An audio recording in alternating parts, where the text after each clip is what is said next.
kita berbicara terkait dengan Muhammadiyah, ya tentu kita berbicara terkait dengan organisasi Islam yang sangat besar, yang mana ia merupakan organisasi dakwah yang sangat sukses, ya baik di bidang nasional maupun di kancah internasional. Jadi sangat dapat kita rasakan dan kita lihat bersama bahwasanya Muhammadiyah ini merupakan organisasi yang sangat sukses gitu, terutama dalam bidang dakwahnya.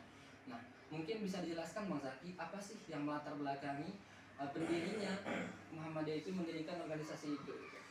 Iya, jadi latar belakang yang membuat Kiai Haji Ahmad Dahlan ini mendirikan Muhammadiyah itu sendiri. Beliau ini diresahkan dengan adanya istilah TBC ya, di lingkungan beliau ini. TBC ini yang biasa sekali kita kenal dengan istilah eh, tahayul, bid'ah dan khurafat gitu, yang dimana agama Islam juga sudah sangat jauh melenceng ya berdasarkan Al-Quran dan hadis gitu. Jadi tujuan beliau mendirikan Muhammadiyah ini adalah untuk supaya bagaimana Muhammadiyah ini terjaga kemurniannya gitu ya. Proses purifikasi itu juga yang membuat Kiai Haji Ahmad Dahlan ini mendirikan Muhammadiyah. Selain itu juga latar belakangnya supaya bagaimana bagaimana sih sebaiknya sikap kita untuk terhadap anak-anak yatim yang ada di sekitar kita. Sudah seberapa banyak kita menyantuni anak-anak yatim. Begitulah kurang lebih. Baik.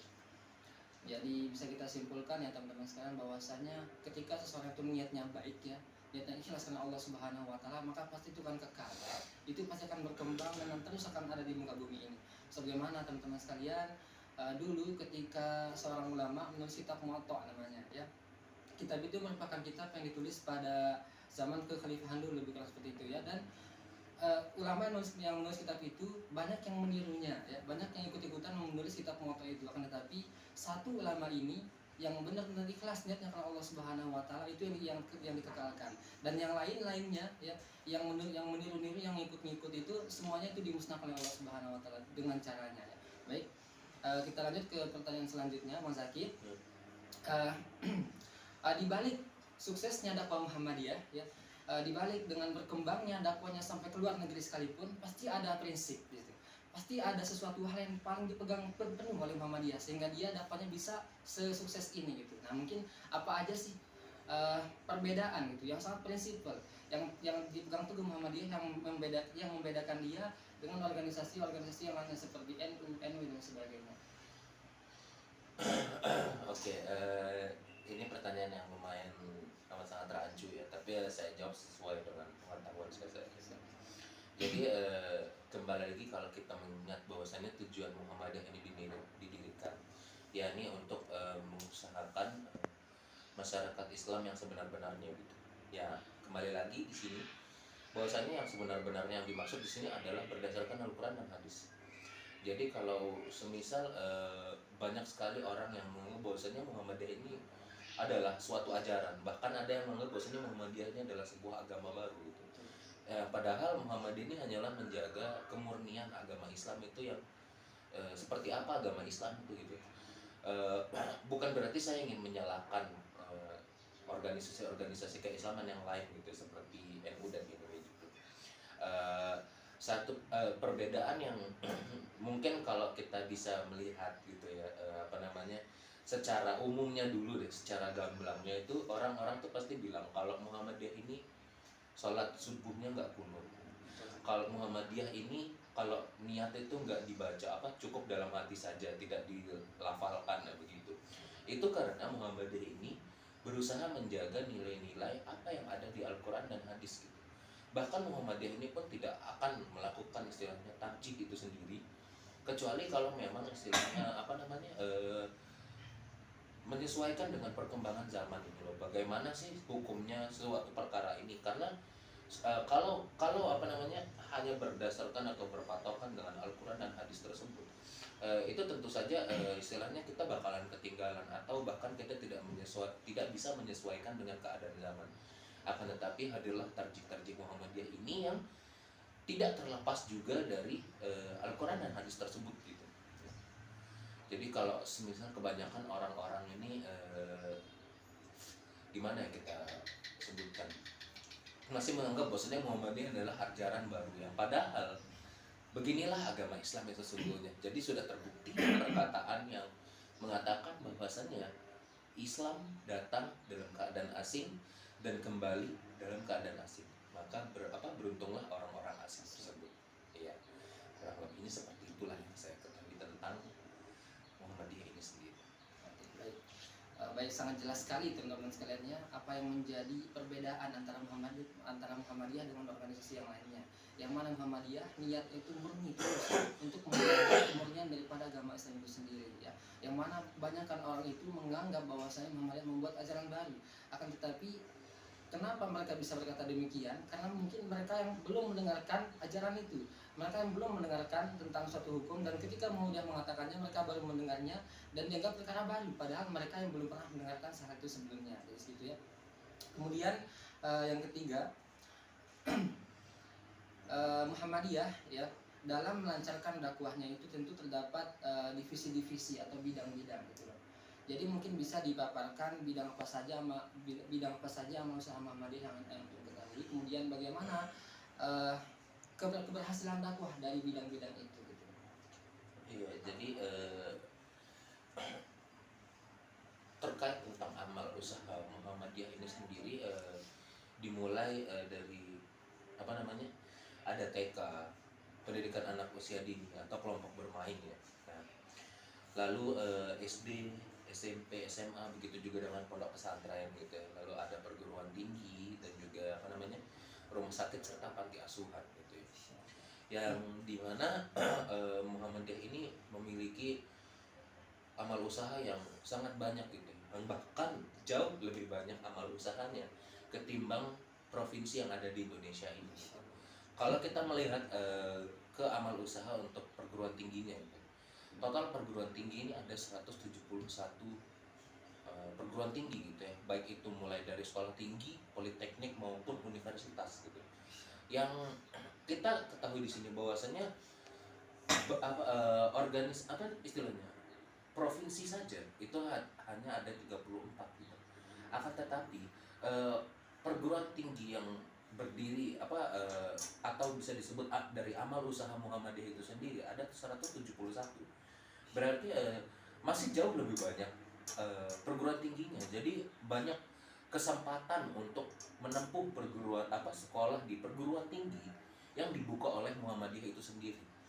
Lalu kita melihat bagaimana sih keberhasilan Muhammadiyah ini menjalankan amal usahanya gitu. Jadi kalau kita telusuri lagi bahwasannya TK, kelompok bermain atau bahkan PAUD yang dimiliki oleh Muhammadiyah ini ada kurang lebih sekitar 20.233 dan tersebar di seluruh Indonesia.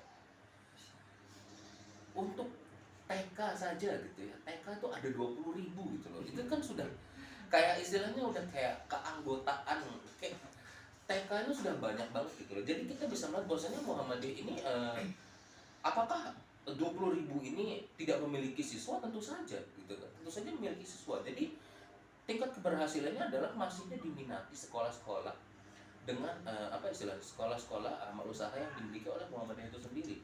Lalu dilanjutkan dengan SD yang sekitar 2.817 ya. Lalu ada SMP yang sekitar 1.820-an sekian gitu ya. Dan ada 440 pesantren yang siap memberikan ajaran Muhammadiyah, ya ini menjaga kemurnian agama Islam atau purifikasi keislaman itu sendiri ya. Jadi saya rasa itu sudah menjadi nilai besar gitu, yang dimana saya yakin tidak ada organisasi Islam yang sekaya Muhammadiyah. Kurang lebihnya seperti itu. Baik, Masya Allah, sangat jelas sekali ya teman-teman sekalian bahwasanya amal usaha Muhammadiyah itu sangatlah banyak ya. Dari TK-nya saja atau PAUD saja bisa mencapai ribuan ya. Dan bahkan di universitasnya itu melebihi jumlah daripada provinsi yang ada di Indonesia. Dan bahkan teman-teman sekalian, Universitas Muhammadiyah ini bukan hanya ada di dalam negeri saja, sampai ke luar negeri, bahkan sampai ke benua luar pun ada cabang Muhammadiyah di sana ya. Kemudian tentu dengan banyaknya amal-amal usaha, TK dan sebagainya, tentu maka di sana hasilnya akan lebih maksimal juga seperti itu. Kemudian yang terakhir, Bang Zaki, apa sekiranya yang menjadi kesan atau yang sangat membuat Anda itu luar biasa gitu, kesan dan pesan Anda ketika menempuh pendidikan di Universitas Muhammadiyah Mataram, khususnya di mata kuliah kemuhammadiyahan? Oke. Jadi kesan yang saya dapatkan setelah mempelajari lebih dalam tentang kemuhammadiyahan itu sendiri, ya. Jadi sebelumnya saya ini bersekolah di pesantren, yang dimana pesantren ini istilahnya tidak memaksakan santri-santrinya itu untuk mengikuti ajaran-ajaran, istilahnya kurang lebihnya seperti itu kita sebutkan ya, ajaran-ajarannya. Jadi netral aja, bukan Muhammadiyah, bukan NU apa segala macam. Tetapi alhamdulillahnya yang saya dapatkan dari kakak-kakak kelas saya dulu itu, saya mendapatkan manhaj salafi gitu. Nah, lalu ketika tahun 2020 kemarin itu saya diajak untuk berkuliah di sini oleh salah satu keluarga saya gitu kan. Yang dimana awalnya saya tidak terlalu tertarik untuk memasuki perguruan tinggi ini gitu, kayak mending saya kuliah di luar aja gitu kan, kayak masih banyak yang lebih baik gitu. Nah, saya sempat menganggap remeh gitu. Jujur saya sempat menganggap remeh. Sampai akhirnya saya oke, saya mulai berkuliah di sini dan mempelajari lebih tentang kemuhammadiyahan, terutama setelah saya memasuki organisasi IMM itu sendiri. Jadi banyak yang saya dapatkan bahwasanya ya Muhammadiyah ini adalah Islam yang sebenarnya, Islam yang saya pahami dari saya SMP, dari saya SMA sampai akhirnya sampai sekarang ini, ya ada di Muhammadiyah itu sendiri. Jadi itulah yang akhirnya lebih membuat saya yakin untuk mempelajari atau bergerilya di Muhammadiyah itu sendiri, baik itu di organisasi di IMM-nya, yang dimana kita tak sama-sama tahu bahwasanya IMM ini adalah organisasi otonom atau organisasi yang dilahirkan oleh Muhammadiyah sendiri, ataupun berkiprah di Muhammadiyah itu sendiri gitu. Jadi makin terus tumbuh rasa yakin saya bahwasanya inilah Islam yang sebenarnya kita harus ketahui gitu. Akan tetapi masih banyak dianggap remeh oleh masyarakat di sekitar kita gitu, atau bahkan dianggap ajaran sesat gitu. Tapi kembali lagi bahwasanya Muhammadiyah ini tidak tujuan berdirinya Muhammadiyah tidak istilahnya membentuk gitu. Akan tapi digunakan istilah mengusahakan, karena yang namanya keyakinan atau yang namanya pemahaman itu tidak bisa dipaksakan ya. Bahkan ada perkataan ada ayat di Al-Quran di mana dikatakan la ikraha fiddin, tidak ada paksaan ya. Dalam beragama kita tuh tidak bisa serta-merta memaksakan orang kafir untuk beragama Islam. Begitu juga kita tidak ada hak untuk semisal orang Islam yang mungkin masih memiliki pemahaman yang nyeleneh atau yang kurang tepat, dipaksakan untuk mengikuti ajaran-ajaran kita pasti bakalan kena atau dikatain orang sesat gitu, karena mereka sudah mengetahui bagaimana ajaran-ajaran nenek moyang mereka gitu. Jadi perlu pendekatan sedikit bagaimana caranya supaya orang-orang ini bisa lebih memahami tentang apa itu Muhammad itu sendiri ya, kurang lebihnya itu.